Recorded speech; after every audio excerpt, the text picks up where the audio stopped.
Bismillahirrahmanirrahim.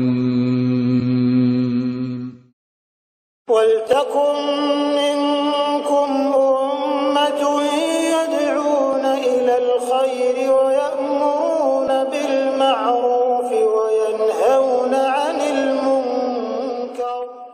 Akan Anda menemui 6 tanda-tanda kiamat. Dan Nabi menyebutkan berbagai tanda-tanda kiamat.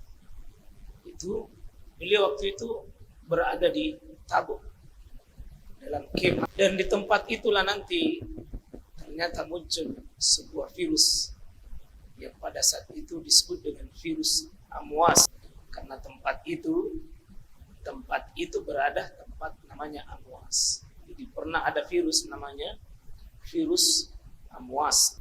Lalu Nabi menyampaikan bahwa tidak akan terjadi kiamat kecuali muncul 6 tanda-tandanya. Salah satu Nabi sampaikan adalah mutan, adalah kematian yang menyeluruh, mendadak, kakuas minal ganam, sebagai kematian seperti kambing. Kata Nabi SAW, akan tidak terjadi kiamat kecuali akan melihat manusia itu mati.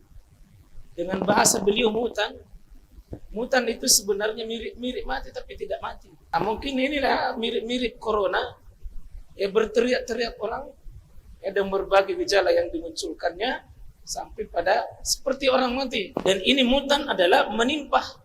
Kalau disebutkan mutan, itu menunjukkan wabahnya adalah bukan menimpa satu orang, tetapi itu menimpa banyak. Saking banyaknya, kakuas minal ganam, sebagaimana yang biasa menimpa itu penyakit hewan, Pak. Ada itu biasa kalau ada penyakit ayam, seperti wabah yang melanda pada hewan-hewan. Dulu ada hewan, biasa tiba-tiba satu kampung itu mati semua itu. Tidak ada itu apa penyebabnya. Saya masih ingat dulu waktu kecil masih di kampung, itu ayam yang biasa, Pak, tiba-tiba mati. Tidak tahu apa, tiba-tiba terkelapa. Ternyata Nabi SAW sampaikan akan terjadi juga pada manusia. Dan pernah terjadi di masa sahabat di Teluk. Di virus Amwas itu dikisahkan oleh para ahli sejarah, itu kurang lebih 25.000 sampai 30.000 yang kena kaum muslimin. Dan Nabi sudah jadikan itu sebagai tanda kiamat. Ya. Ada 4 imam mengeluarkan dalam kitabnya. Imam Bukhari di dalam kitab At-Tib, pengobatan. Nah, ini yang kita ambil. Kemudian Imam Muslim di dalam kitabnya Kitab As-Salam, dan juga Abu Daud dalam kitabnya Kitab Janazah, yakni Al-Khuruj minal Tawud. Asy Nasruddin Albani wasekalian, beliau membuat kitab Ahkamul Janaiz, tentang hukum-hukum tentang masalah jenazah. Di sana sebutkan 16 tanda-tanda mati selamat. Kalau ada penyakit wabah, penyakit yang mewabah seperti, dan sudah diusahakan, sudah ikhtiar sempurna untuk mengobatinya, sudah ikhtiar sempurna untuk keluar dari masalah itu, tetapi kena, tetap itu insya Allah mati syahid orang yang kena. Bukan berarti Anda nekat untuk menghadapi penyakit ini, tidak. Kita dalam keadaan adil, tidak dalam keadaan at-tanattu, tidak dalam keadaan berlebih-lebihan, sebagaimana juga tidak dalam keadaan at-tabrid. Tetap kita bersikap adil. Ya, sebagian kita sikapi dengan pertengahan saja, tidak berlebih-lebihan ketakutan. Di masa Nabi coba ada solusi di sini. Nanti ditutup itu kalau sudah kena, dan tidak boleh masuk, tidak boleh keluar, dan tidak boleh bertemu orang sakit dan orang sehat. Tapi kalau belum, tidak. Kita solusi syari'inya perbanyak bertobat, perbanyak hadirkan kalimat tauhid. Maka para ulama menganjurkan apa? Perbanyak tauhid, perbanyak istighfar, perbanyak hadirkan doanya Nabi Yunus alaihissalam. Dalam surah Al-Anbiya 87-88. La ilaha illa anta subhana inni kuntu minaz zalimin. Tidak ada ilah yang benar, tempat kami bertawakal, tempat kami berharap, tempat kami tunduk dan taat kecuali kepada Engkau. Intinya adalah tauhid diperbaiki. Karena katanya mas sekalian, kaum muslimin lengah dengan masalah ini, bisa dicabut keberkahan hidupnya. Salah satunya itu. Kedua, subhanak, sandarkan diri kepada Allah bahwa bisa berbuat sesuatu dengan izin Allah apapun. Inni kuntum minaz zalimin, banyak bertobat dan banyaknya dari itu. Insyaallah kalau kaum muslimin hidup di atas syariatnya, seperti tangannya selalu bersih dengan mengamalkan 10 tempat berudu, ya, batal udu kan disuruh ulangi. Mau tidur berudu, mau keluar rumah berudu, insyaallah terjaga. Ini saya orang takut-takutnya orang dengan orang keluarkan mencegah corona dengan jabat tangannya diganti, jabat tangan siku. Ini dari mana jabat tangan begini muncul?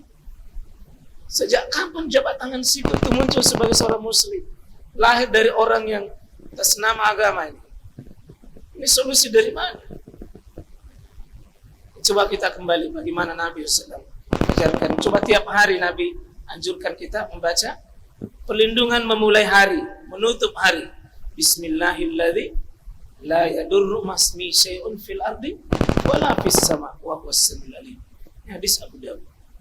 3 kali kan mengawali aktivitas kita pagi. Aktivitas kita di malam hari ditutup dengan ucapan Bismillahilladzi la yadurru masmi syai'un fil ardi wala fis sama wa huwas samiul alim. Ketika kita mau keluar rumah kan kita ucapkan kalimat lagi. Bismillahi tawakkaltu ala Allah la haula wala quwata illa billah. Kalau ada uduk, insyaallah sekarang tidak sepanik seperti hari ini kaum muslimin. Ya, cuma memang ketika sudah kena wabahnya, ini saya kira solusinya. An Abdullah ibn Abbas, ya, ini Abdullah ibn Abbas meriwayatkan anna Umar ibn Khattab, atau Umar sebagai gubernur, sebagai khalifah pada saat itu, beliau menghadapi, Umar menemui ini, wabah ini. Beliau ini dalam hadis ini sekalian 3 orang yang dijamin ahli surga ketemu dengan ini. 3 orang yang dijamin ahli surga. Ini pertama adalah Umar bin Khattab radhiyallahu anhu, kharaja ila Syam. Dia keluar ke Syam, Palestina dan sekelilingnya, ya. Jadi kita bisa mengambil hikmah apa ya? Khalifah itu tidak tinggal. Nah, Umar kan tinggal di Madinah pada saat itu. Sementara Syam ini adalah ke daerah timur yang ada di Palestina.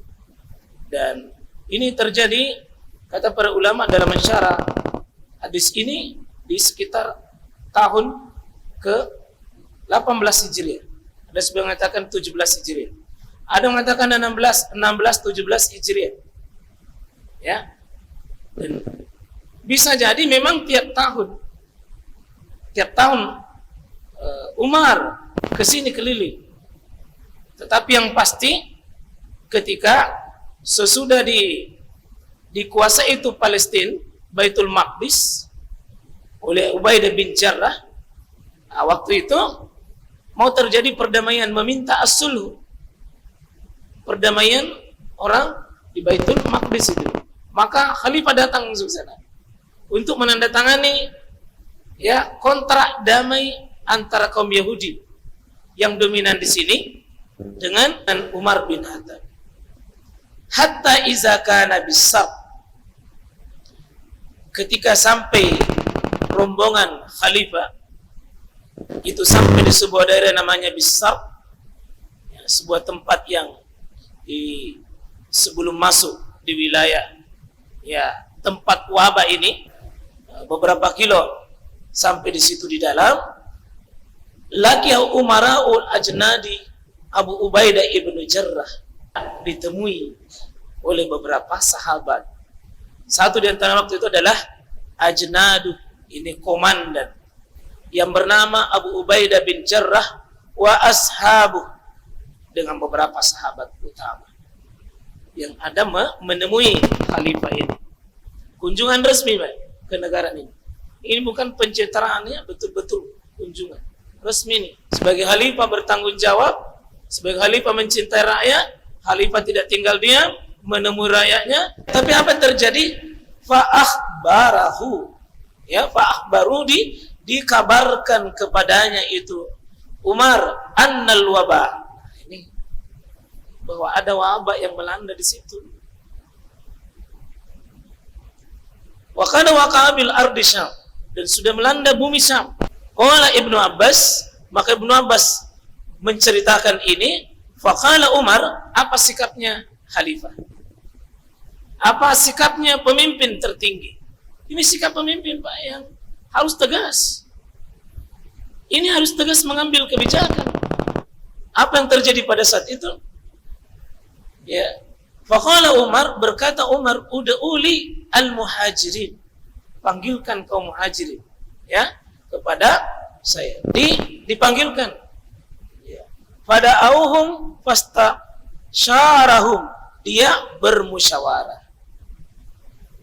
Jadi Umar bin Khattab memanggil kaum muhajirin untuk mereka musyawarah, mengambil sikap, apa saya lanjut ke daerah wabah itu atau si pulang, lanjut atau pulang.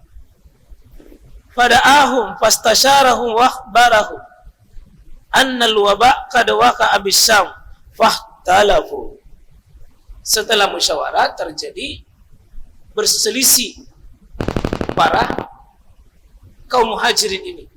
Ada sebagiannya lanjut, ada sebagian mengatakan pulang. Coba. Coba kita lihat bagaimana itu Umar bin Khattab dikenalnya sebagai sosok yang tegas, tapi tidak meninggalkan apa? Musyawarah.